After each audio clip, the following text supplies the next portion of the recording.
It's not an exaggeration to call this a top student's test line. If you can't solve this problem, you have nothing to do with being a top student. This is a simplification problem of a quadratic radical in the 8th grade. How do we simplify this expression? Without further ado, let's get started. First, to simplify it, you need to know the sign of the unknown in the radicand. We know that for a quadratic radical to be meaningful, the radicand must be greater than or equal to 0. Divide both sides by negative 25. So, the cube of a must be less than or equal to 0, which means a must be less than or equal to 0.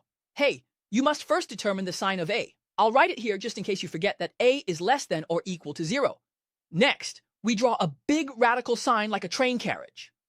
Then, we move the perfect square and the perfect square root forward. Hey, you see, 25 is a perfect square, right? It's the square of 5. So we move it forward. The cube of a is not a perfect square, but the square of a is a perfect square, so we move it forward as well. This means that numbers that can be square rooted, you move them forward because they will be getting off the train soon. For those you can't take the square root of, like the negative sign, you put them at the back. After factoring out an a squared from a cubed, there's an a left, so you put it at the back. All right, next, we need to get off the train. Oh, I forgot to mention, every day I talk about middle school math content in my live stream. If you haven't followed me yet, please do. Make sure to light up the little hearts so you don't lose track of me in the future. Next, as we get off the train, the square root of 25 is 5. No problem, right? What is the square root of a squared? It's not AR, it's the absolute value of a.